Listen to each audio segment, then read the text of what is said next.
I think, Kyle, you can, and people Should we get continue started? to join. Yes.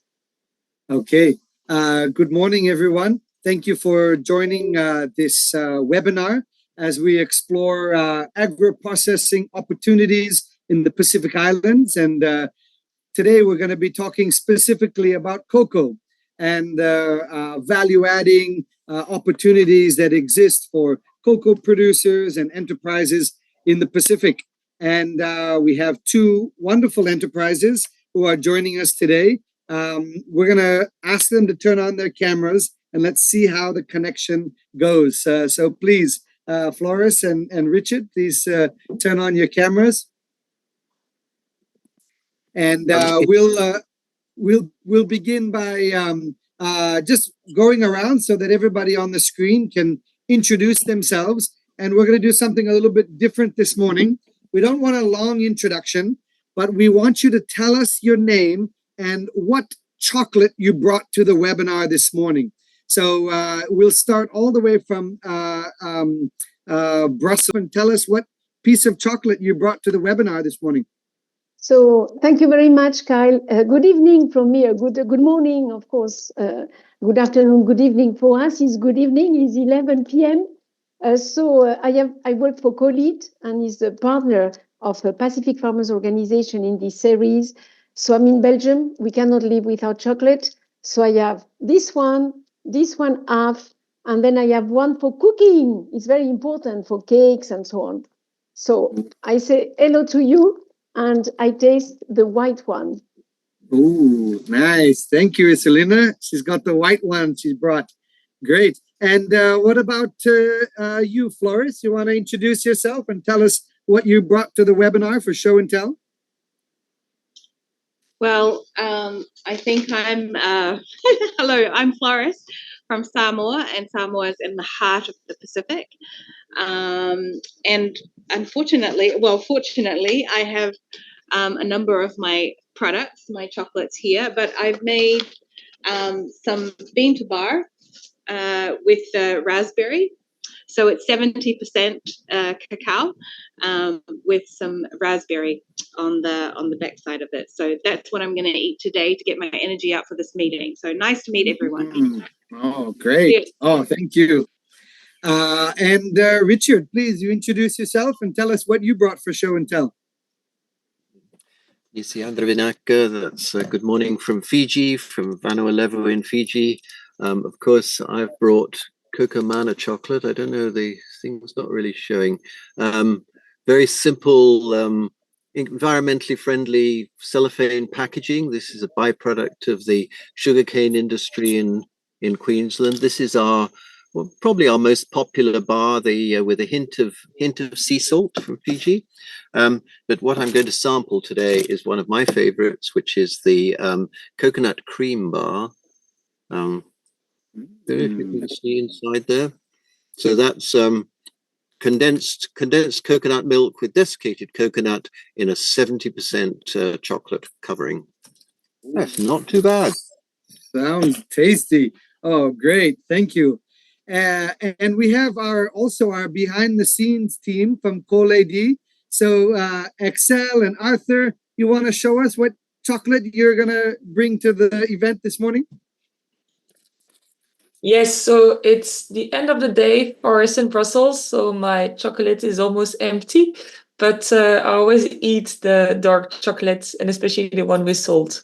I agree with Richard, it is the best. Nice, dark chocolate with salt, thank you. What about you, Arthur? Yes, hello, good morning, good evening. I have the little things. Okay, hello. So I forgot to take the packaging, so I just have the raw chocolate like this. I think it's like a milk chocolate classic. Yes. The classic, great, thank you. Well, I ran out of my two favorite chocolates, which are Koko Mana and Miss Sunshine Farm. Of course, I ran out of them because they're the first that I ate. So I do have a Fiji chocolate that I'm going to eat this morning, and it is mixed with chili. So Fijiana cacao, and it's mixed with chili. So that's what I'm bringing to the webinar this morning. Oh, and of course, I think coffee and chocolate are the best combo because it's morning time. All right, so now we are all hopefully in the mood. So we'd like to begin our webinar by, whoa, a little kick, by inviting everyone to engage. So hopefully not to just listen, but also to engage with questions. Both Floris and Richard are very generous with their time and their information. And of course, the technical partners of this webinar. So we have a chat function and a Q&A function. So please, thank you for those who are using the chat function there. We can see people joining in from different parts of the world, Nigeria, from Fiji, from Rwanda. That's awesome. So thanks for introducing yourselves in there. And then the Q&A is down there on the bottom. So if a question pops up, please feel free to use the question and answer, and we can come back to those throughout the webinar. We're going to be together for 90 minutes today, and I hope it's going to be fun. So let's start with going to COLEAD. So Isolina, why do you think this webinar series is important? So as a development partner, technical organization, why is this kind of webinar important, and why is Koko so important? Thank you very much, Kyle. So on behalf of COLEAD, I'm very happy to be here today. And for us, as a non-for-profit association of private sector operators across, as you said, continents, we value very much the agro-processing part. We work in all the parts of the value chain, from sustainable production, of course, to end consumer. But for always, I mean, the value added is critical for us, as well as inclusivity with the small holders. I mean, fair prices, green and sustainable practices, and so on. So we are very keen on that. We like very much when we work in regions and with partners like you, Pacific Farmers Organization, to showcase, local successes. Because very often still, when you talk about cocoa in some parts of the world, we still tend to think that we are the consumers in this part where I sit, for example, Europe or the US, etc., and the others are producers. And this is over, fortunately, for quite a long time. And the sector is booming in those countries with a lot of creativity, really quality, sustainability as well. And more, I was chatting a bit with our speakers, and more as well with local markets, not only export markets, which is normally what you think it is. So this is the part that personally interests us the most. And we have a series of tools I will not detail now, but Axel will put the link to our website. So we are an association, but we also manage development programs for different donors. These series are financed by the EU and the OACPS, Organization of Africa, Caribbean, and Pacific States, but we manage programs for multilateral, bilateral organizations, and so on. And it's really providing capacity development, trainings, technical assistance, tailor-made, so it depends on the demand, is always, responding to demand. Excuse me, business-to-business relations, fairs, really everything that gets the entrepreneurs, the local entrepreneurs, very often small, medium size, to improve their production, as well to their access to markets, be local, be regional, or be export, or sometimes both, because they tend to be in different markets as well. So we have quite a wide range of services. But the thing that interests the most, and I will finish there because I think the speakers are more interesting than I am, is really to listen to the voices of the ones that really do that chocolate. And why chocolate? And you tell me about cocoa, because cocoa is one, with a few others, of those commodities for people who are my age, that, were really exported as a raw material. So seeing now all the processing with really quality that goes with it, I think it's awesome. And I'm very, very proud of the local enterprises that do that. Thank you very much for associating us to this conversation. That's great. And lots of opportunities there, as you said, to meet the market potential and tapping into the innovation, not only on that end, but also on the early part of the value chain. And as I mentioned, my name is Kyle from Pacific Farmer Organizations. And I think the two words that stick out to me the most about this particular webinar and the two enterprises here, the first is the word innovation. So as you're listening today, I want you to try to pick up, because there is a lot of innovation here, but also the word diversification. And both of these enterprises, I think, have survived and are continuing to survive because of innovation and diversification. And I hope that message comes out strong to all of our listeners here today. And again, I'm very thankful to each of the presenters who had to go to different locations. You can see Richard sitting in the car in order to get a good internet connection. And I know Floris was working very hard to get her connection this morning. But without any further ado, we would like to jump straight into the presentations. Again, if you're just joining us, thank you for using the chat. Awesome to see participants from Cameroon, from New Zealand, from St. Lucia. If you just joined us, we were all telling everyone the kind of chocolate that we ate. So feel free to add in the chat if you have a favorite chocolate or a favorite country that you like to source your chocolate from. Go ahead and add it into the chat there so we can see. But also use the question and answer as things pop into your mind, and we'll try to use the chat to respond, but also we can respond live. So it's my great honor to introduce my friend and colleague, Richard Markham. So I first met Richard back in 2008 when he was the program manager for ACIR. ACIR is an Australian government agency, and they really support collaborative research. And in that particular project, we were a cooperative working with the research agency and the government to do this kind of collaborative research. And so Richard was a great mentor for many of us. And he retired to the beautiful town of Savu, which also has a special place in my heart because that's where my wife is from. And Richard and his partner set up Koko Mana, which is what we're going to hear about today. And I think it really is a wonderful convergence of a illustrious career and pulling together so much of the expertise that Richard had in research and development, and hopefully developing a lifestyle enterprise over there. And so without any delay, I want to hand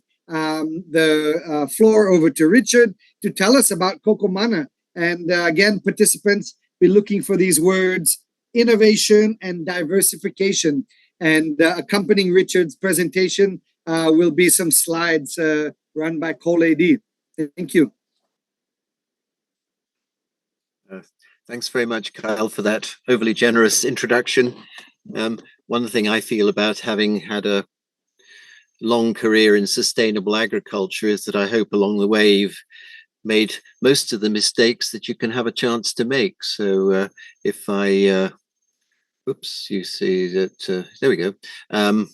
Well, perhaps my function now as an, what should we say, an older citizen is to help the ones coming up to not make the same mistakes as I have made. So anyway, here you go. Koko Mana, I want to talk to you about the role that food processing plays in a very, very short market chain. This is one of those market chains where you can actually walk from one end of it to the other. So we're a tree-to-bar chocolate maker, but I think we're also looking for sort of positive social and environmental outcomes here in Faalualuo island of Fiji. So I don't know if you can see that picture reasonably well, but we could actually tell the whole story around this picture, because that's the Cocomana chocolate factory, as you see, made in pretty much entirely from local materials from Fiji pine and stuff in the middle of a cocoa agroforest. And you can see the cocoa, those leaves down on the left, just above the Cocomana logo, and behind the factory to the left. But the farm is only 1 hectare, two acres. We've got about 400 cocoa trees, and we've got about 90 other different kinds of fruits, nuts, other cash crops, and medicinal plants and so on. And if your screen is set up the same as mine, you won't be able to see the other obvious crop, which is coffee. Those leaves poking out from behind, in my case, Kyle's picture, are coffee. And just an example of the other things, if you go that tree straight above the cocoa bit of Cocomana, that's what we call mokasoy, or ilang ilang, the garland tree.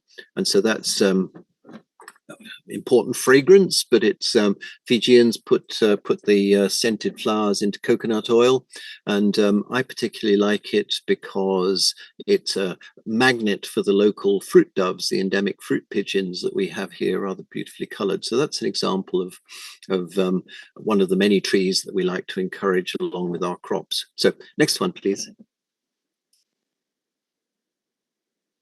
Really quick history. So you guys are interested in processing. So I was going to say, cocoa gives us one of the earliest examples of food processing in archaeology. French scientists, molecular biologists have found traces of cocoa in this La Florida archaeological site in Ecuador, which is from 5,500 years ago. So they were already grinding up and processing cocoa in the Ecuadorian lowlands 5,500 years ago. Fast forward to the 16th century, still 500 years ago, the Aztecs considered cocoa to be sacred. It was their gift from their senior god, Quetzalcoatl. Try and say that off. Anyway, yeah. And it wasn't grown in the Mexican highlands where the Aztecs were based. It was sort of collected as colonial tribute from the Mayas and the Olmecs and other sort of more peaceful people further south.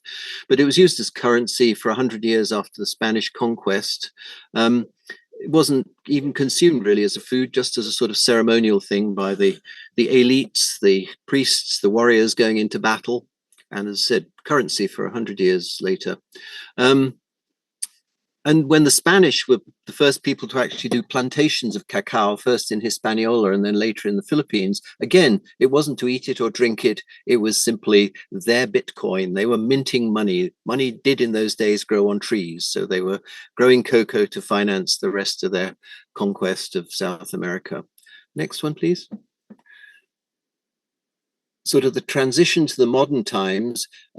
It's almost exactly 500 years since the last Aztec emperor, Montezuma, gave cacao to the visiting, not necessarily invited, Cortes from Spain. He took it back to Europe, and for about 300 years, it was just a curiosity passed around amongst the rich and the noble in Europe as a physic, as they would call it. But it sort of hit the mass market in the 19th century. These Quaker industrialists, if anybody knows British confectionery, they'll know the names John Cadbury, Joseph Fry, Joseph Rowntree, because they still survive as different kinds of candy to this day, even though they probably all belong to Master Foods now, or Nestle. But those people, they started producing cocoa or chocolate, not as chocolate bars, but as a beverage, as a temp.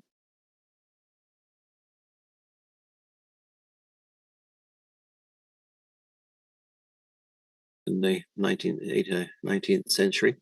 And so it came a commercial crop around the world at that period. So it was introduced to Fiji, Samoa, Solomon Islands, New Hebrides, which is now Vanuatu, the Bismarck Archipelago of Papua New Guinea, between 1870 and 1880, so 150 years ago.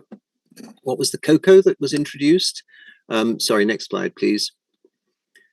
I'm going to talk for the next hour and a half about cocoa genetics, so don't worry about this. No, so look, these are the basic types of cocoa as determined by by DNA fingerprinting. You can see there's lots of diversity there in the upper Amazon, but we just need to focus on the Criollo type from Mexico, which is what Montezuma gave to Cortez, and a Melanado, or what we now call Forasteros, from the lower Amazon in Brazil. Now, as we said, those were very productive. They were rare enough to be made to use as currency, but what happened around that time, mid 19th century, was that the two things, the Mexican Criollo, the Brazilian Melanado, were taken to Trinidad, crossed to make these so-called Trinitario hybrids, which are still, next slide please, recognized to this day as fine flavor cocoa. Now, what's interesting, or there's several interesting things here, but we need to move on rather rapidly, but see the message in the top left of your screen, the sort of Forastero type cocoa from Brazil has now taken over about 90% of world trade, most of that now grown in West Africa and Southeast Asia. And that's what goes into your industrial commercial cocoa bar. Bean to bar processors like Floris and ourselves here in Fiji, we're messing around in the remaining 5 to 10% of non-Forastero cocoa. A lot of it are these so-called Trinitario hybrids that were brought 150 years ago to the South Pacific. If you'll forgive me a little bit more molecular biology and genetics, those graphs in the middle, that's from DNA fingerprinting trees on our farm. And the blue comes from, basically the blue comes from Brazil, from the Forastero. The orange comes from Mexico, Criollo. And you can see that 7 out of the 9 trees sampled, even though they're the subject of much later selections, there are things like Laffy 7 from Samoa, the middle picture at the bottom, or those lovely red pods at the left. Those are from Fiji's own breeding program back in the 1970s from Wainingata Research Station. But it's interesting that somehow this balance between Criollo and Forastero has survived in these modern varieties. You know, that's a happy thing, because that's what gives us fine flavor chocolate. Just as a quick aside, which Floris will perhaps tell us more about, cocoa was adopted in a big way by Samoa as the national drink and so on.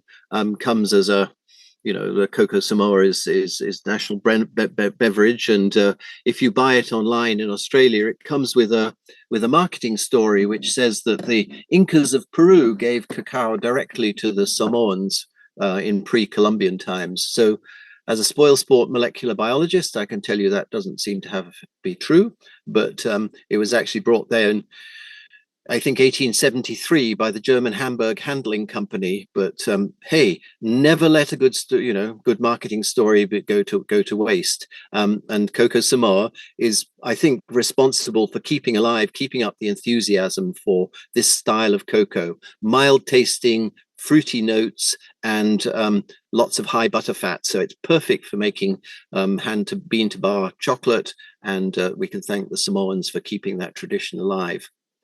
Sorry, next one, please.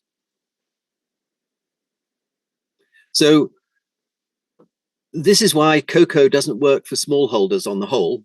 So that's going back to 1980. The price went up to $4,500 a ton for about, what's that, 40 years, is that? The price has found between 1,500 and 2,500 American dollars a ton. So it's a mug's game if you think about how much the price of fertilizer, fuel, labor and stuff has gone up in the last 40 years. This year, amazingly, I haven't updated this graph, I'm sorry, there's another spike this year. But I think you'll find that most of the benefit of that will go to the traders in the Chicago and Rotterdam, and not to the original farmers. So next one, please. And I think this illustrates why. Do you see the front corner of that bar closest to the camera? That's the tiny proportion that goes to the actual cocoa farmers. And what's interesting about this is from an NGO in the Netherlands. it's getting worse. Do you see that little note at the bottom? Back in 1980, the farmers were getting 16% of the eventual cocoa price of the chocolate bar. Now, down to, well, this was 2015, it was down to 6.6%. It'll be worse now, I would think. And the short market chain is that the advantage is that all those other bits, the people who take, you know, the retailers, manufacturers, processors and grinders, well, people like Floris and me, we're all of those things. We take the thing just from the farm gate and we sell it straight to discerning consumers, such as those of you online. So next one, please. So how does a smallholder make a living from cocoa? I'd suggest they focus on this high quality, fine flavor market, that 5 to 10% of world trade, short market chain, cut out all those greedy people in the middle who take all all the profit from out of the market chain, and tell an appealing story. And so next one. But I think, how do you make it sustainable? I think you've got to grow the cocoa in an environmentally responsible way. So there are a lot of nasty stories around saying how awful a crop cocoa is. And I don't think it's generally true. I think it depends how and where you do it. But anyway, we can argue about that some other time. And I think you need to give a fair deal for your suppliers, for your customers, for your employees. So that's part of our DNA, I suppose, is sort of fair trade all the way along the market chain. And I think these marketing stories are only truly sustainable if they're actually based on fact and evidence. I think people will find out if you're telling a fib. You know, we're not in a market which relies on third-party certification. So if I say that there's no pesticides in our chocolate, I don't have a label from Rainforest or whoever to back that up. People have to trust me, and that trust will be undermined if they trip over a can of glyphosate as they go down the drive. So we try to actually live the principles that we put forward. Next, please.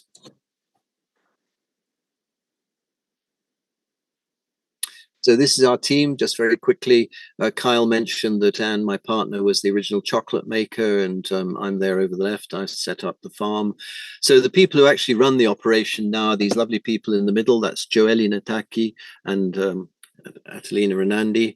So Joeli runs the farm and does most of the tour guiding, and Lena was our chocolate maker for a while, but she now mostly looks after the books, the office, the personnel and stuff. And then the person, alas, sorry, this is again a feature of PowerPoint that I'd forgotten.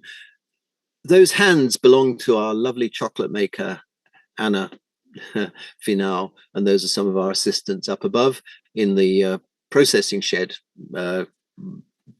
breaking up pods and putting them for fermentation. So on we go, please. Next one. So this is just a snapshot of our business model. Yes, we do sustainable cocoa production. We turn it into fine flavor chocolate, and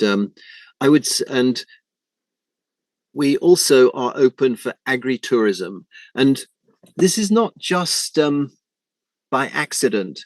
I think the actual selling straight to discerning high-paying customers like tourists is actually driving the quality all the way back, not just on our farm, but all the way back to the farmers that we buy from.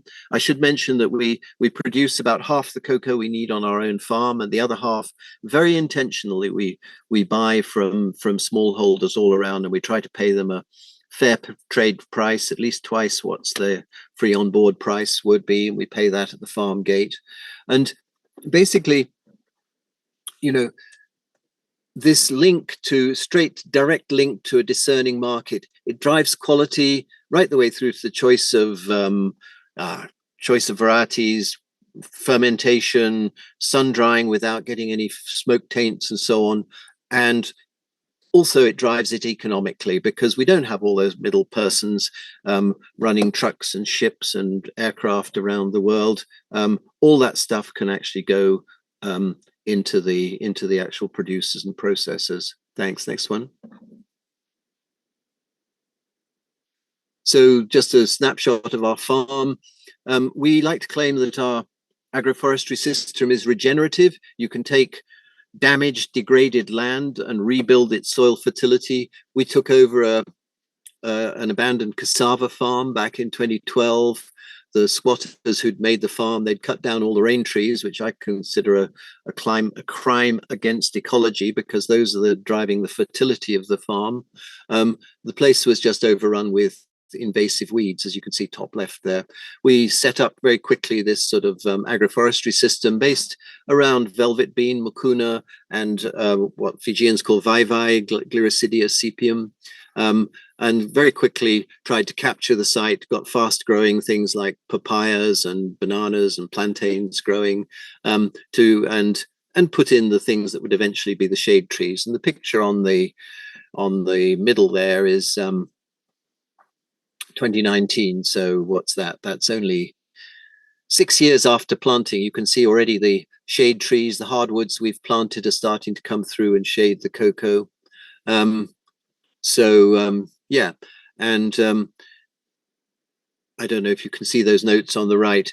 We've planted the trees rather for resilience. We've got rather more shade than would be right for maximum productivity,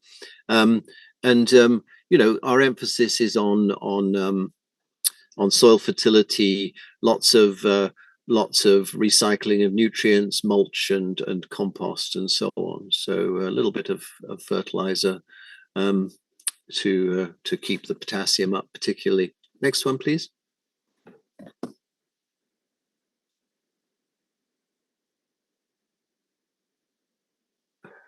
Right, there we go. Well, there's not really time to go into this. Just for curiosity, agricultural tourism, that's Wainingata Research Station and some of the varieties they bred back in the 1970s. We tried to do a bit of our own sort of citizen science, looking at appropriate rates of fertilizer and compost and so on, trying to do non-chemical pest and disease control, and trying to learn from it so that we can share this with other growers. Thanks. Next one.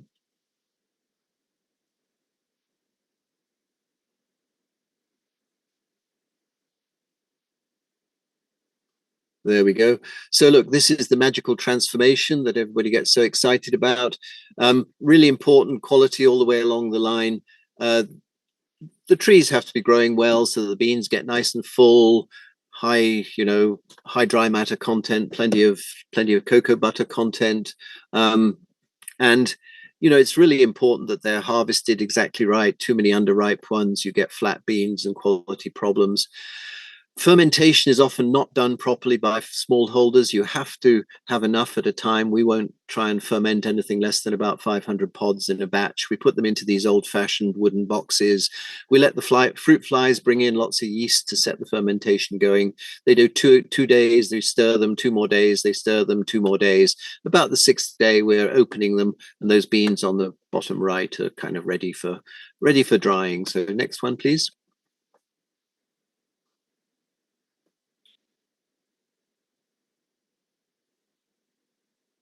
There we go. Now this is a little bit not conventional. The pundits tell you, the old timers tell you, that you leave the pulp on the beans so that it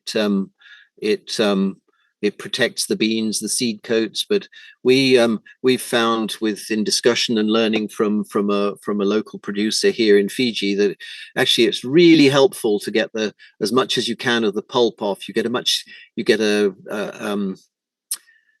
a cleaner taste. It sun dries much more quickly. You get rid of any off tastes from the fermentation, and you get a nice clean, sunny taste. Right, next one, please. I could spend a whole morning talking to you about how to reduce mold contamination. And anyway, and so there we go. This is the stuff comes in from the sun drying racks. Should sit at least 1 month, and if possible 3 to 6 months in the store to mature and stabilize. We roast. Some raw chocolate makers don't roast. We reckon it's a good contribution to the flavor, but we roast at a relatively low temperature, sort of like at least 100, 102, 103 Celsius for food safety, but not more than 120. So, because we don't want to drive off the sort of fruity notes that that are characteristic of the taste of Trinitario cocoa. You crack it, very basic machines, winnow it to get rid of the seed coat. Some people like to make tea out of the seed coat. I reckon that's biologically, I think that's a bit suspect. That's where any mold and microbes will be. So I put that in the compost heap. Nice clean nibs there that you can see, and those go into the conching grinding machines. We only do them, that's about 8-10 kilos at a time. Next one, please. So you put the dry ingredients in those grinders. That's granite wheels running on granite wheels. And then Floris, you were talking about getting the thing cool enough. That room is double insulated with styrofoam, double glazed and stuff. So when we're actually making chocolate, we chill it down to about 18 Celsius. That picture on the bottom left, that's what the chocolate looks like if you take it straight out of the grinding machine and you don't temper it. If you want a candy bar, chocolate bar that's got a nice snap and crackle to it, gloss, then you've got to get it into the sort of organic crystal of cocoa butter in form, what we call form 5. That's the cocoa butter that melts between about 32, 33 Celsius. And we do that by agitating it gently on that cool table, warming it back up to about 32, 33, and then it should set into that nice, those ones in the middle are just being checked the next morning. Each one is individually checked to make sure that it's perfect. If it's not, we eat it. No, we don't. We put it back into the thing and melt it. And yeah, and that's the packaging that you've already seen in reasonably environmentally friendly, low carbon footprint cellophane from the byproduct of the sugarcane industry in Queensland. Sorry, next one, please. So you're interested about new products and things. We're trying to sort of add value to local Fijian ingredients. And so we don't really use anything that has to be imported. Iconic local ingredients, our favorite things are those coconut bars in the middle, and the one to the right in the center, the small picture, that's chocolate coated ginger. We grow small amounts of ginger ourselves, but it grows better on the dry side of the island. So we buy ours from Kaiming Processing over in Navua. All the stuff scraped out of the machines and so on goes into the chocolate fudge in the middle. But that's the coconut bar that I was eating at the beginning of the session, and that's Sam, our previous chocolate maker, dipping ginger. So, you know, the next thing we'd like to do, I mentioned our sort of standard chocolate bars are flavored with sea salt or chili or chai masala. That's a contribution of social fusion from our Indo-Fijian community. And increasingly, if we can solve the technical issues, we'll use nuts like tavola, that's sea almond, Terminalia catappa, or vutu nicana, that's Barringtonia edulis, in place of things like slivered almonds in the nuts. Next one, please.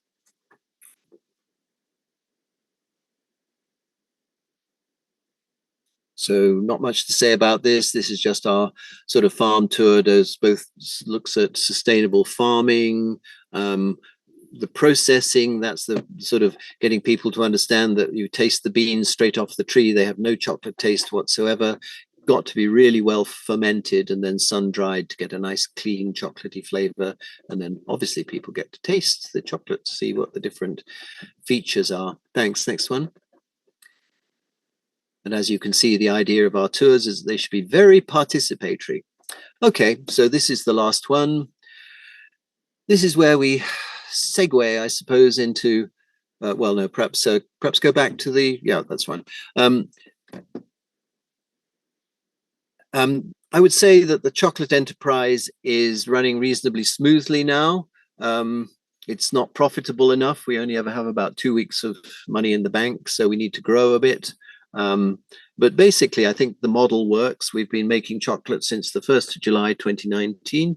And basically, I think we've shown look, it's not profitable. It's never going to be, it's never going to be make a significant amount of money. What it does, it provides a reasonably good livelihood for 6 Fijians who work with us, and hopefully for the cocoa suppliers we buy from. So what we're doing now is perhaps going a bit on the front foot to try to take our agroforestry model out to the communities that supply to us and to the individual farmers. But In Fiji, something like, I don't think it's 85% of the land or something is under communal ownership. And a lot of this land, the management exemplifies what we used to call the tragedy of the commons, or a shared resource which nobody actually feels they have to look after. So picture on the left, yeah, it's quite scenic, isn't it? But you have to think that a generation ago, that was all covered in forest. And those grassy slopes, that's mostly, you can see on the picture in the middle, that's mostly now invasive African grasses, perennial grasses that were brought in colonial times as fodder for cattle. On those hills, they're not used even for grazing or pasture. Those hills are essentially unproductive. So the effort here is to rebuild with agroforestry. Those chaps on the top, they're making use of the remaining bits of gallery forest to get some quick returns. They're planting coffee actually, but there's cocoa just behind them. There on the slopes, we're doing the sort of land capture with Gliricidia and mucuna. And I've just put a couple of examples here of things that you can grow in these systems. But what we'd say to any community is grow what you think you're interested in. And this pilot project that we have with Vusiratu up on the Tewa Bay, on the Tewa Peninsula, we've basically said to the community, whatever you buy, you will grow, we will buy it from you or help you find a buyer. Anything. Noni, that's the one in the middle. That grows on the most terrible, poor soils. There's still plenty of noni actually growing on that abandoned looking hillside.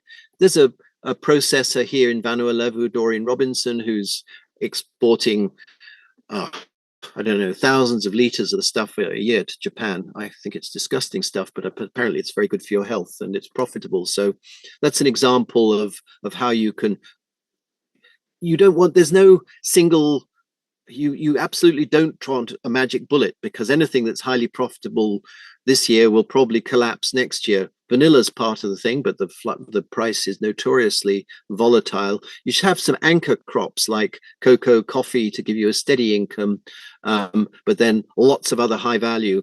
Another good example, Dilo, beech mahogany, grows really easily here in these coastal conditions. Really quite a valuable oil, increasingly for both in sort of traditionally, but also in modern cosmetics.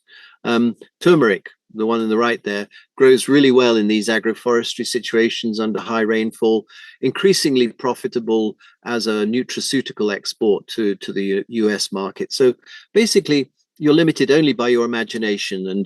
And also, I think the key thing is being able to organize, understand quality characteristics and organize a value chain into those markets. And I guess that's the little bit that I can perhaps contribute to this bit, where the Fijian farmers are really good at growing these crops, but perhaps marketing to international markets is another area where people like, there are lots of projects now trying to link smallholders up with international markets. But it's easy to say. In practice, it's quite tough to do. And cocoa exemplifies it, but it goes through all these other varied crops that you can grow with your cocoa.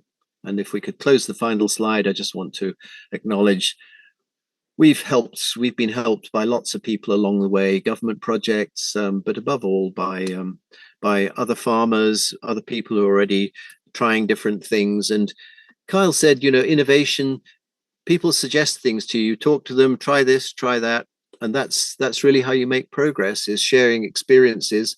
And as I said rather dismally at the beginning, you learn from your mistakes as well. And that's where perhaps I can be helpful. Don't do what I did. Very good. Anyway, I want to thank all these people who helped us along the way. Thank you.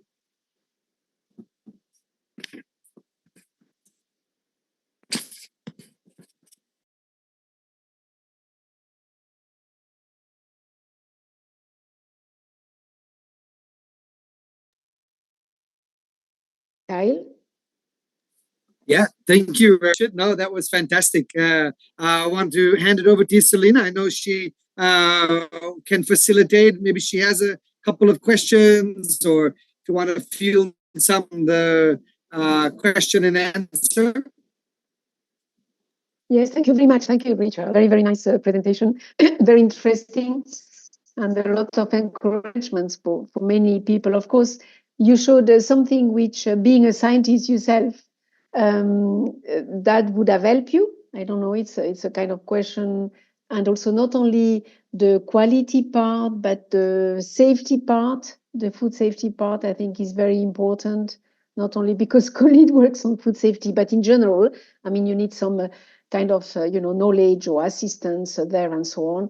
So this will be it's good to encourage, but and I think Pacific Farmers Organization and ourselves always say that you have to have fundamentals. You have to have skills, develop skills, have assistance, etc. You can try, but to go to the market, even when it's local, and we encourage, of course, safety and quality, and in that sense, you have a very, very nice product. So the questions. One thing would be, you market, where do you sell? If it's just locally, or you said a bit on agritourism, or a bit on some tourism shops.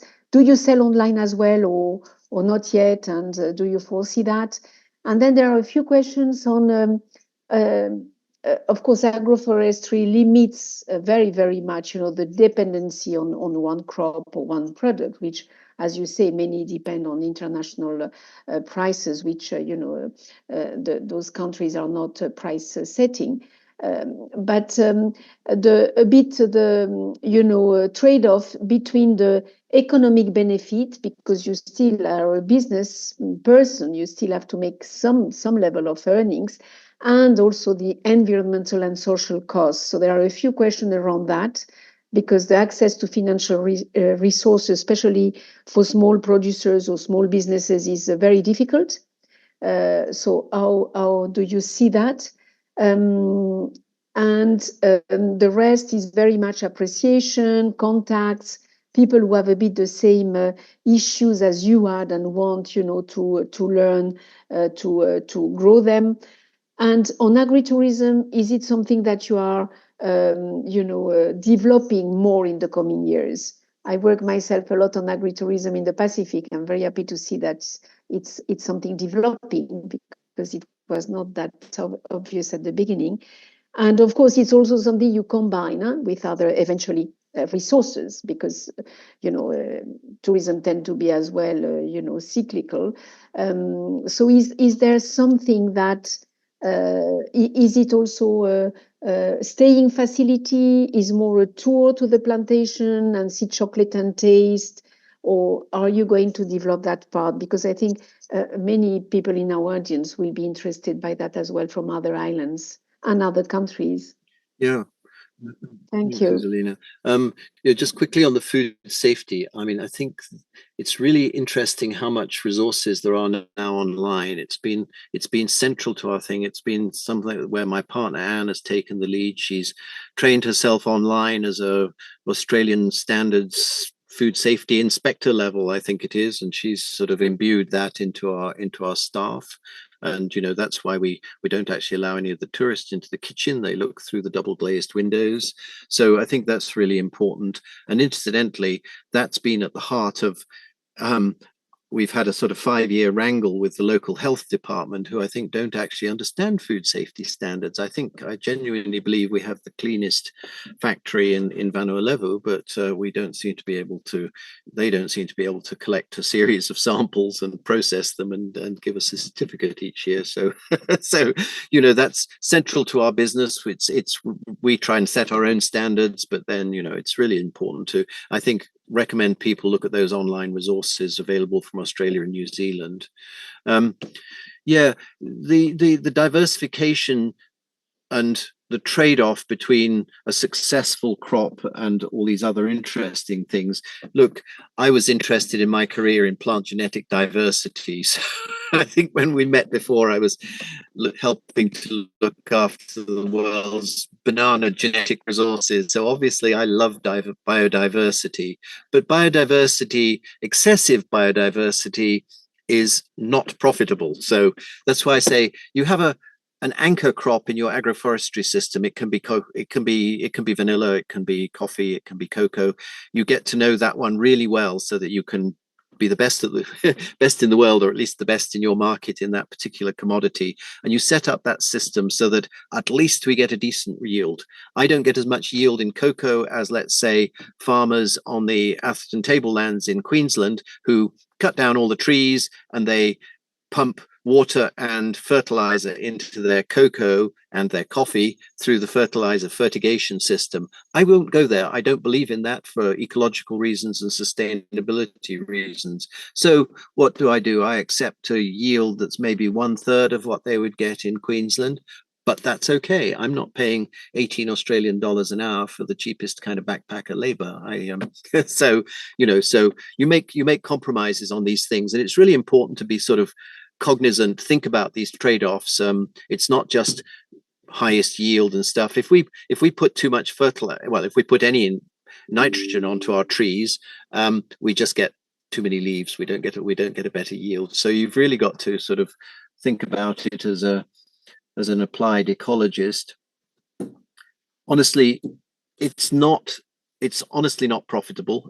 This is set up basically as a social enterprise.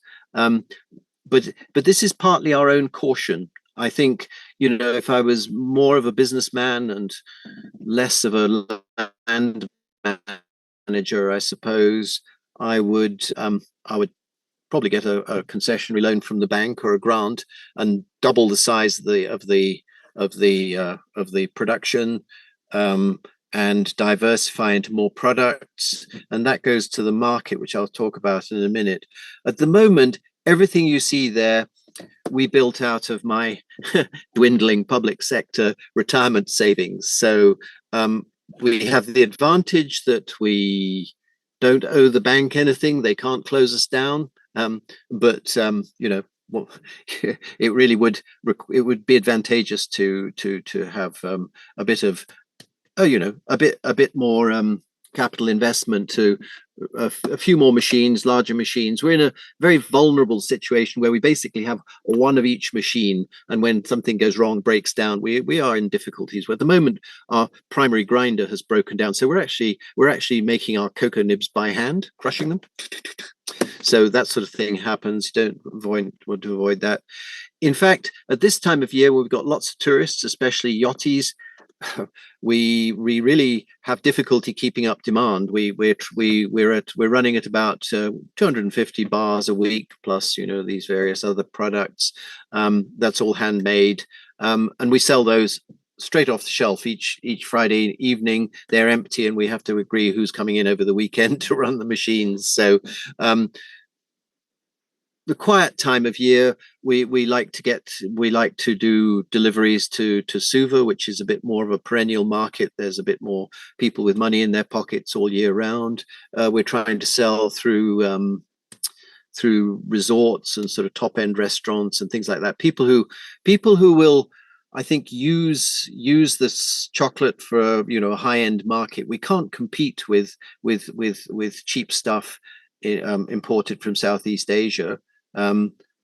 We're just not in that market. It's a different product, and this and yes, the tourism is really important. I mentioned it as driving quality, but it's also the economic driver. It's honestly the profitable part of our enterprise, and we're helped in that we belong to what's called the Duavata Sustainable Tourism Collective, and we are we're very grateful to them. It's mostly other Fijian-owned small businesses, and we exchange experiences. We cross advertise.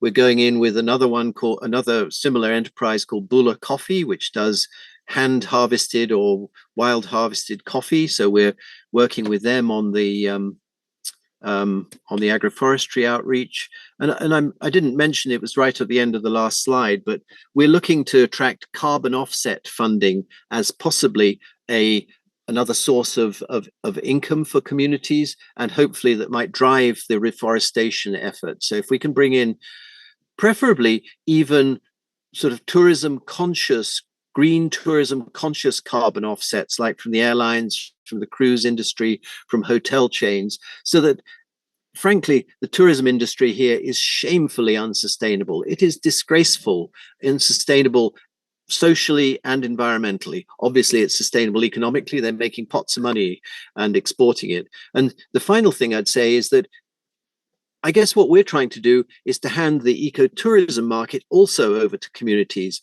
That community which we see in Bustaratu, our first pilot project, we see them doing ridge to reef eco tours. They have coral restoration projects. They take people snorkeling. They take people bird watching. They take people collecting butterflies. We've set up a butterfly house there. So, the idea now is to, I think, agri-tourism or agri-ecotourism is something that can work for community-based tourism, as opposed to this sort of non-sustainable extractive model of tourism that we have at the moment. Sorry, is that a bit of too much of a rant? No, thank you so much from my side, Kyle, to you. I mean, it's just excellent, great, excellent, etc. I mean, look at the chat. Yes, I think people learn a lot. Thank you so much, Richard. Kyle.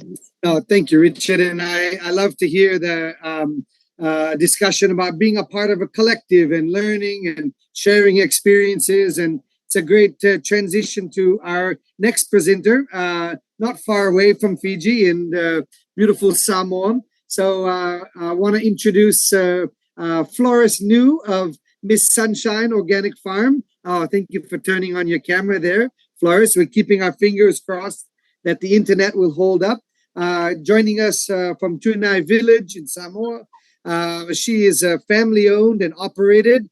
The farm is called Miss Sunshine Organic Farms, and they've been working to revitalize their plots, their family plots, since 2013, and making a very special chocolate, which is prized in the New Zealand market, and also, like Richard, committed to much more than just her own business, but committed to communities. And I think one of my greatest memories of Floris was as she was the key organizer of the Pacific Cacao and Chocolate Show in Auckland in 2022. And just to see the way she was able to pull all producers and chocolate makers from the Pacific and give them the platform. And it was exciting talking before.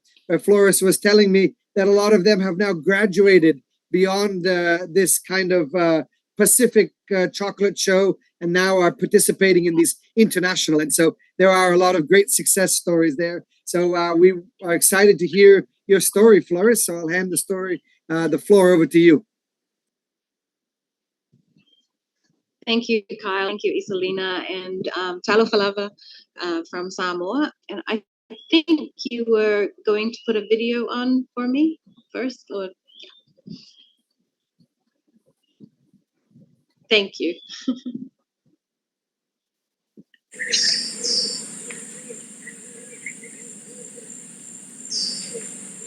I had come to the end of the road, really, to a really dark place where I thought that there was going to be no return.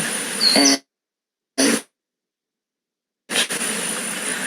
I came to Samoa to end things, but instead I ended up beginning my life here. I guess as a symbol of that, I was in the plantation and I looked around me and I saw all the trees. In some fantastic way, I saw that they were, cheering me and there for me and supporting me. I felt all the trees around me and I wanted to feel alive again. That's when I saw the cocoa pots, and I guess it could have been any tree or any fruit, but it kind of came to me as a symbol. So the cocoa pods, the cocoa tree, that's what it was going to be. So this land is really, it's flowing through my blood. The soil of this land, the sweat of this land, and all of the hard work that has gone before from my ancestors is here. And I guess I wanted to make something of that. And that's how I found Koko. I began a love affair with the cocoa beans and the cocoa trees. And I really found it to be something that I could really pour my soul and my pain to it. It's been difficult. I won't say it was easy.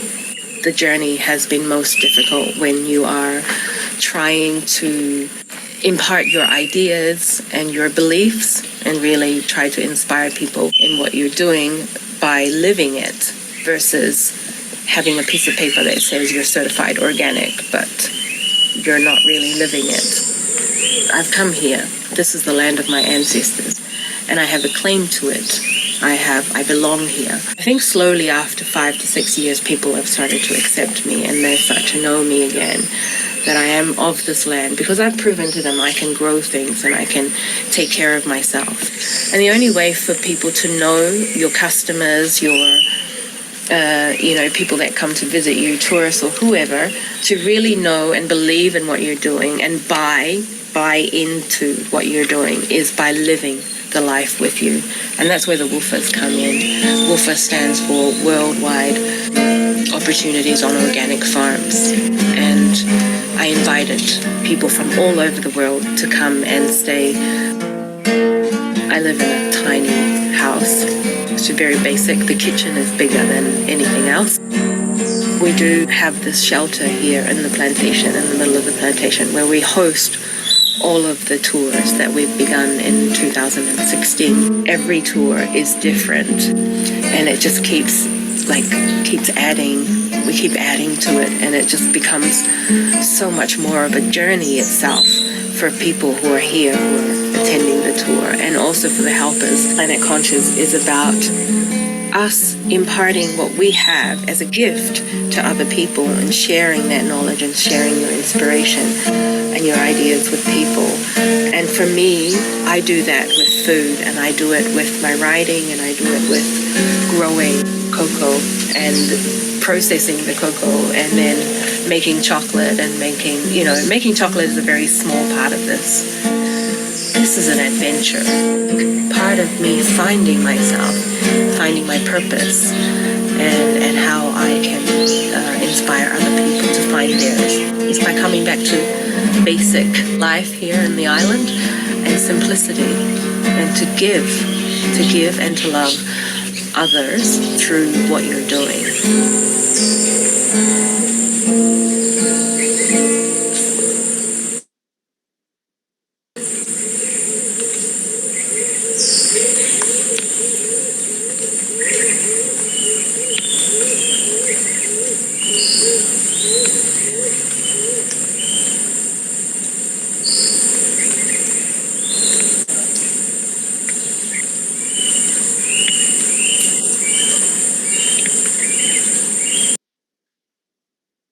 Thank you for that. Thank you, everyone, for your patience. The sound of the birds and everything in the background there is actually all the natural sounds of what my plantation is like. And I'm Floris, and my Samoan name is Faalualuo, and Faalualuo means ambitious. And so basically, our plantation, I'm a 4th generation cocoa grower or cacao grower in my village. And I think back in 1915 was the first time that cacao was actually planted on our ancestral land. And the land that you saw was part of our 3 plantations, which is on our ancestral land in Tuanai village.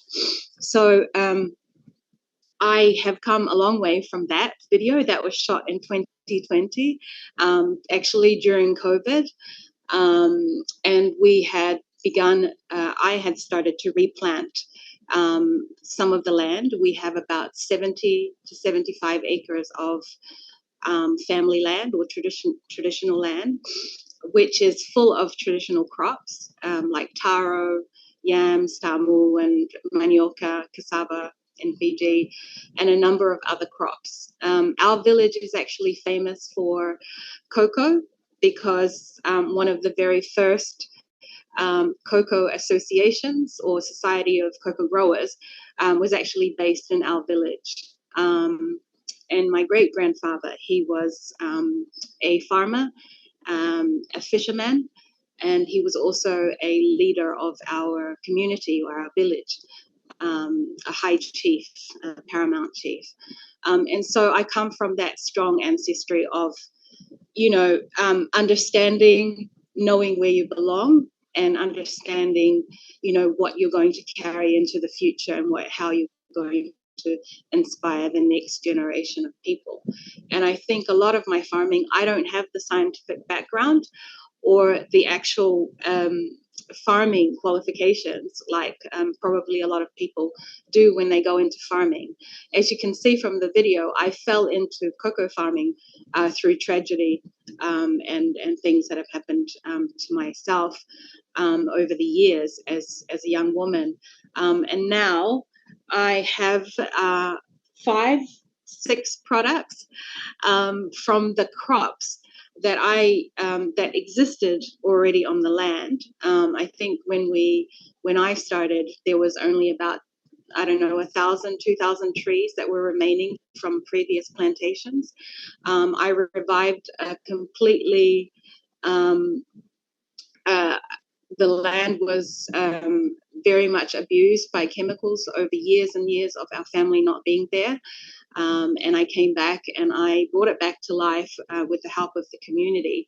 And I think it's about 5 acres of land. And it took 5-8 years for it to really come back to be able to bear good fruit. And that cocoa is probably the highest yield of cocoa crops that we have. There's about maybe 1,000 trees on there.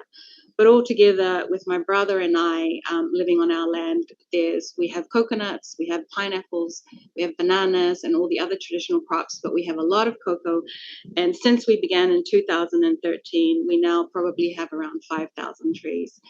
And unfortunately, our biggest enemy is theft of our crops, and sadly, that's what happens in the village. But what we can actually yield, and I think one of our biggest yields one year was about maybe 3 to 5 tons. And then it's just gradually gone down over the years as we've, it's really difficult to be able to manage such a huge area of plantations with just 2 people and like casual staff during the harvest periods.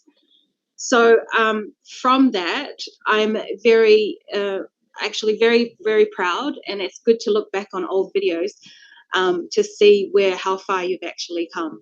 And I've managed to do so many things since 2013, and I never thought that I would be here to even, be able to produce any products with the cocoa, because even though my ancestors had contributed to the export of cocoa from Samoa during the 50s and 60s, there was no, we weren't processing cocoa ourselves. We were basically just, cultivating, harvesting, and then fermenting, as you saw in the presentation before. And then the Samoan people were just weighing the cocoa bags and sending it off to Europe and America to make products. So I think if my ancestors are looking at me right now, they would be very proud that I was able to carry it on and actually produce our own products from our own crops here on the land. And I think that's the only reason why I continue, because as Richard has said, it's not necessarily profitable if you're doing it on your own and at a small scale and as a tree to bar, processor or enterprise. However, like Richard also mentioned, agritourism or eco-agritourism, as I call it, is probably the avenue or the other value adding. Although it's not a packaged product, agritourism also fell upon us because that is the one platform or the one retail space that people don't necessarily think about where they can sell a lot of their products. And I think because of the type of eco-agritourism that we practice, and we have a very strict rule, a set of regulations on our farm because we're being organic. And you might have heard me mentioning planet conscious. And like Richard, I'm trying to revive our forest because there's hardly any forest left in the village. Everything gets cut down, and sometimes government encourages monocropping in some areas, and I think it's unfortunate. When that happens, we lose a lot of our medicines, we lose a lot of our traditional crops, we lose a lot of ideal and yummy products, plants that we can actually package and put into amazing medicinal products, and also, I call them yummies. And over the past 5 to 10 years, I've tried to rack my brain on how I can package all the things that I love on this place, on this farm, because every time I see, even though we are a cocoa farm, we actually have a lot more coconuts, or coconut, the copra. We have a lot more of that on our land, because years ago, these coconut trees that have provided for 3 generations, and I think one of the things that we take for granted here in the Pacific is that we don't necessarily look at replanting. When we take from the land, we don't necessarily replant. So that's one of a huge educational thing that needs to happen, and that is a goal that I have, that whenever I package my products and I'm talking to people during tours and all of those things and introducing what we make on the land, I make sure that I actually talk about how it's important to reforest or afforestation, and to replenish the land, because that is the way of our ancestors, and that is our traditional ways of doing and being, and ensuring that we have the food security that we need, and ensuring that we look after our communities first before wanting to supply thousands of tons to the rest of the world. And I might be a little bit of a hippie when I say that, but I've taken my business, which hasn't been a business that long, very, very slowly. The enterprise began as a trust, Miss Sunshine Organic Farms Charitable Trust, and it's slowly working its way into becoming a business. In 2020, as I said, we shot that video, and it was sort of the catalyst for me to actually start putting my products out there in the marketplace, out there in New Zealand and Australia, because people were coming to the tours since 2016 and were asking me, can we buy this somewhere else? Where else can we get this? Can you send this to America? Can you do this? And so I've slowly kind of, because also the employment industry is very fickle. Labor is really difficult in the Pacific because other countries are actually poaching our labor and taking them on for the seasonal works in agriculture and livestock, all those sorts of things in other countries, but they're not understanding that this needs to be sustainable.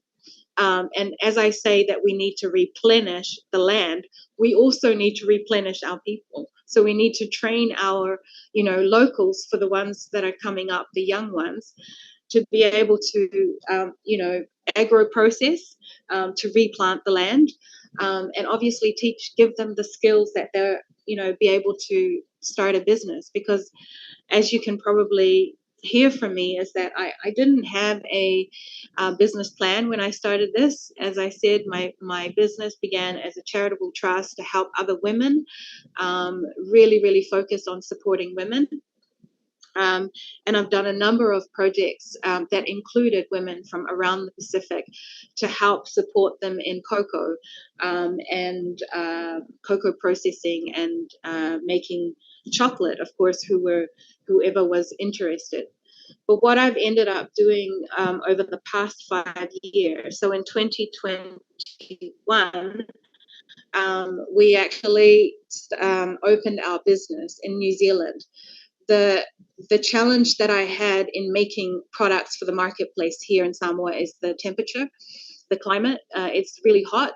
I don't have the equipment. I don't have the refrigeration. I don't have, the air conditioning and, building structure and all of those things and the infrastructure to be able to build an adequate small business, thriving small business here in the islands. And also there isn't that huge a market here in Samoa for the things, because what I make are very unique products. They're things that people in Samoa have never heard of, sometimes. So I have a little plate in front of me, which I don't know if you can see, but I've got all the little products that I've been making over the past few years. And one of them here I've got here is some cocoa liquor, which I've been making with my cacao. And I make guava and coconut jam and cocoa jam or chocolate jam, which is also from everything from the land. And the thing is, when all your crop is falling on the ground, it's such a waste. It's so wasteful.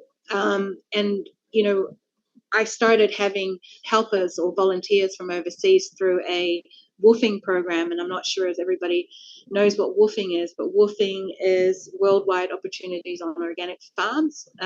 Some people call it willing workers on organic farms.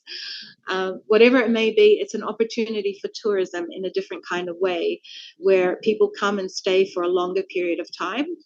So maybe a few weeks, a few months, and sometimes a couple of years. And they stay with you, and they have free accommodation and food. But what these tourists are actually doing is they're not only helping you on your farm to help create products, to help you get your products out into the marketplace and to promote it, for example, that video, but they're also helping add to the economy and tourism here by staying here for such a long time, and supporting the community as well. So that's one of the reasons why I did woofing, or I asked people to come and help me. So as far as agro-processing, I've mentioned, and I think Richard has mentioned many different challenges, which is the same as what I have here on our land. But even so, I managed to make 6 different products that I do have out in the marketplace. And, one of the things that I make and is exported to New Zealand, it's actually made in New Zealand, but I actually also make it here in Samoa. And I now export it through retail in the airport, and also through tourism when the tourists who come from all over the world, they come to our farm and they have the experience. I'll tell you about the experience on the farm soon. But here's another product, which is cocoa candy, which is more climate, it's not going to melt. So it's just made out of the cocoa nibs, sugar, cardamom, and a number of yummy ingredients. You can add sesame seeds or nuts that are in season, or whatever is actually on the land. So I started also making products for bakeries and other people who are making, chocolate products here. So, for example, melting chocolate. It's actually melted as I've been sitting here. So I'm really sorry if you can't see, but it's melted chocolate. And two types of bean to bar. And we grow rosella. And rosella is, as you know, is a hibiscus type of flower. And basically you can dry it and you can make jams out of it. And you can make. So one of the other things is that because it's expensive to buy ingredients from overseas like raspberry to put on your chocolate bar, so you can do this and replicate this with hibiscus or any other edible flowers that you have in your garden. And it's another opportunity to also share that with other women who are growing these flowers and bring them in together to dry them communally. So we're looking for drying houses so that we can set up for, more women to be able to dry all the fruits and spices like cinnamon, nuts and everything, including cocoa. Which then goes into all these products. So our main product, as you can see, is cocoa, chocolate-coated cocoa beans, which I think you've had, Kyle. So it's basically the cocoa bean, and it's slightly roasted, so it's still really, really good and very high in its nutritional benefits. It hasn't been burned like what they do with the Koko Samoa. So, and it's coated in chocolate and then rolled in cocoa powder. And we do 3 flavors, which is raspberry, which we now can change, and we now use our own cinnamon to coat the beans as well for the cinnamon flavor. So we do raspberry, cinnamon, raspberry soon to become coated in powder made out of the rosella. So it'll be the rosella. And so there's many other things like that. Like I said, our village is famous for pineapples. We're the biggest, probably, pineapple growing area in Samoa, and one of the biggest cocoa growing area here in Upolu Island. So it's just about taking advantage of what you have on your land, and really kind of getting creative with that, diversifying, I guess, and innovation and innovating with everything that you have access to. For me, it's a waste to try and make a product that is full of overseas ingredients, and then you're not able to tell that ingredient story or that food story from your own backyard. And I think that's really, really amazing in marketing. I think one thing that we've probably done really well is marketing ourselves, our story, and our product. We've done that really well by being invited to shows. For example, the Tauranga Food Show in New Zealand. We created our own show, which is the Pacific Cacao and Chocolate Show in 2022. And, just participating in events like, just being part of these webinars and, setting up events either locally or in other countries like Australia and New Zealand, and just being part of the chocolate community, the craft chocolate community, and collaborating with other growers. With other chocolate makers and producers. So one of our biggest collaborator, which is the only producer or chocolate maker that we sell our beans to in New Zealand, is agro-processing. And he's Māori British, and he's very passionate about his ancestry. So it was very interesting for me to meet him because we had the same background. We had similar challenges throughout our career, or changing careers into becoming farmers and chocolate makers. And now this year we have together won 6 awards, 3 of them gold medals, and with the 94% bean to bar. It's called agro-processing, and it's been in the Salon du Chocolat in Paris last year. So it was the showcase there, and then it went into the competition for the Outstanding Food Producers Award in New Zealand this year, and it picked up 3 medals, and the other products which he uses our beans in. And the reason why I'm saying this is not to brag on about how we've won these awards. It's important to win awards, but it's important to also collaborate with like-minded people who have the same philosophy and have the same value of land and our traditions and our customs, and the value of eating from your cultural landscape, which is something that we have forgotten to do or are not doing anymore. How many people go in their backyard and actually harvest and then come and put it into their salad or their food? We are going to the supermarket and we're importing foods. So it doesn't make any sense in the Pacific to do that. So I think programs and support to help us to reach into our own backyards and into our own land and be able to showcase amazing products and amazing food and nutrition that is available here. I think if you and other people can help us do that by collaborating and making those products shine and making those crops shine, I think then we're successful. I think that's the key. And agro-processing in Samoa is difficult because of the packaging is really, really expensive. I'm having to buy everything from New Zealand and have everything made there, because if you have a design and in Samoa they don't necessarily have the right paper or the right stickers or the right, adhesive or anything.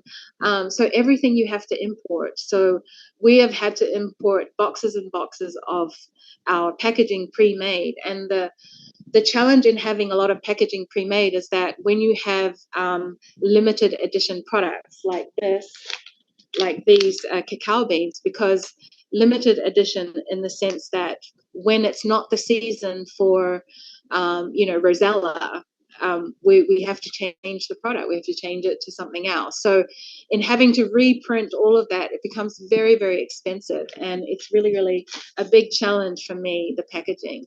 And we've also had challenges in having biodegradable packaging because, again, as I speak about planet conscious, and we have planet conscious on our packaging, which means that it's fully compostable, it's planet friendly, it's thinking about people and animals and everything. So, all of those ideas, and you might think that something, you don't want to compromise anything for what everyone else is doing. And I think part of the success of what we've been doing is that we were not willing to compromise, on packaging. We were not willing to compromise on our story. We wanted to tell our own story. We didn't want some third-party marketing person coming in and trying to write a story about us. We know who we are and what we can say. And, but all of these things, all of these products, they get, we run a tasting. So our tour is, part of our tour is the traditional umu, or the earth oven. So we throw in the tradition into the tour. And then after the tour, we do the walk through the plantation where they get to taste the actual fruit. And as Richard said, a lot of people have tasted so much chocolate, and I'm sure they're in La France and Belgium and Brussels and everywhere. Everyone has tasted chocolate, but not necessarily seen and tasted the fruit. And so the wine, the Koko wine that I make for the tour, it's only for tasting at the tour because we're not at the stage where we can market it and send it out there. But people get to have a little sip when they come. And we've had so much amazing feedback about all the different products that we make available for the tasting at the tour. So everything from jams to chutneys to we make little fruit wraps out of the cacao pulp that we don't throw away from making the wine. So everything, we use absolutely every part of the bean. The cacao husk or the skin of the bean gets made into tea with the rosella together, and cinnamon, which grows wild in our agroforest. So everything, we're just trying to reach out to all of the things that help us, to inspire us, and also to be healthy. And one of the reasons why I started to do this was because I was a cancer survivor, and it was really the biggest inspiration for me to come back to nature, to come back to the land, and to eat from my cultural landscape, to avoid all the pesticides and everything that is in our food today. Paraquat being a huge issue that we still advocate against, and for banning paraquat in our country. And I think, if you have something that you are passionate about, don't let somebody sidetrack you into achieving that, because you can work slowly as a one-woman band, or, if you have a great bunch of friends and women around you who can help support that. I've slowly, after 10 years now, I've been 10 years back in the farm. I grew up in New Zealand and came back home. And I've managed to put a tribe together of women who support us, and those women keep bringing other women from other countries to come to the tours. And I just saw a message come through from another helper who has got a group of, her family coming from America to come and do a tour. But one of the key things in our tours, as a final thing I want to say, because I know you have questions, is the educational part of this, organic, regenerative efforts that we're trying to make to help support our islands from climate change, and all of those things. And you might think that agro-processing and making chocolate and making all of this is, very far away from that. But I think if you keep your philosophy strong and you stick to it, from the beginning to now, I think people will come along on that journey with you. People respect you. People want to support you. And so one of the key groups is one from Australia and New Zealand of bringing young people. And this group is called Future Leaders, and you might have heard of them in the other islands because they go to other islands too.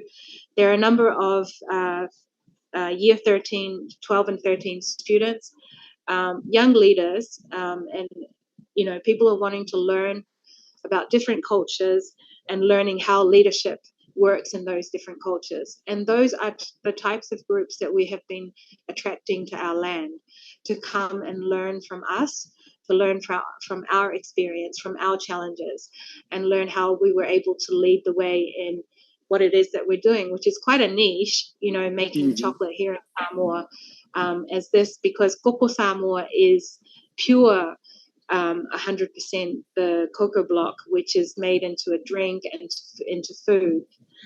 This is more value adding in terms of adding flavors and adding other ingredients and just being a little bit more creative with what we have with the other crops, mixing it. Koko Samoa is purely just cocoa or cacao. It has nothing else added to it. But all the other ingredients in our garden, we want to be able to use in our products so that we can eliminate the imported and other products from elsewhere. Not that we don't like the other products like sea salt and everything.